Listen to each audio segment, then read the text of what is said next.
Good morning, সবাই কেমন আছো? আশা করি তোমরা ভালো আছো। আমি অনেক ভালো আছি। আজকে চলে এলাম ছোট্ট একটা মিনি ব্লগ তোমাদের সাথে শেয়ার করতে।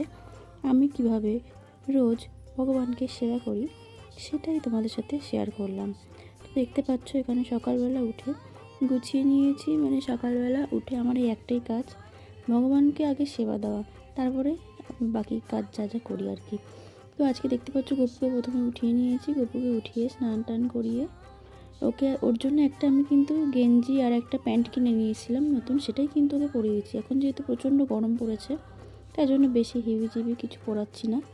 ওকে সিম্পল জাস্ট একটু স্নান করিয়ে একটু গায়ে আতর লাগিয়ে ফুল দিয়ে ওই যে গেঞ্জি হাফ প্যান্টটা পরিয়ে নিলাম। আমি অনেকদিন ধরে খুঁজছিলাম গোপুর জন্য একটা ছোট্ট ড্রেস, মার্কেটে দেখছিলাম, কিনবো বলে কিনতে যাওয়া হচ্ছিল না, তাই চলে গিয়েছিলাম গতকালকে ওর জন্য একটা জামা আনতে।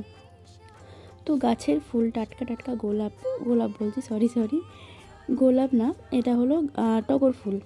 তো টগর ফুল আমার দিতে প্রচণ্ড ভালো লাগে। টগর ফুল, বেল ফুল, সাদা সাদা ফুলগুলো দিলে পুরো সিংহাসনটা পুরো একদম ভরাট ভরাট মনে হয়।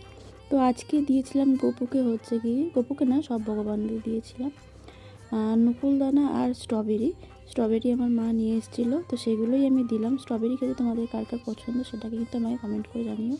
সকালবেলা যদি এরকম পুজো দিয়ে শুরু করা যায় দিনটা কিন্তু বেশ ভালোই যায়। আমি মনে করি ভগবান যেটা করে সেটা কিন্তু আমাদের ভালোর জন্যই করে। কোনো এক সময় গিয়ে হয়তো মনে হয় যে না, কেন আমার সাথে এটা হচ্ছে, কিন্তু কোনো এক সময় গিয়ে তুমি দেখবে যেটা হয়েছে সেটা ভালোই হয়েছে। তো ভগবানের উপর বিশ্বাস রাখো, যেটা হচ্ছে সেটা ভালোই হবে।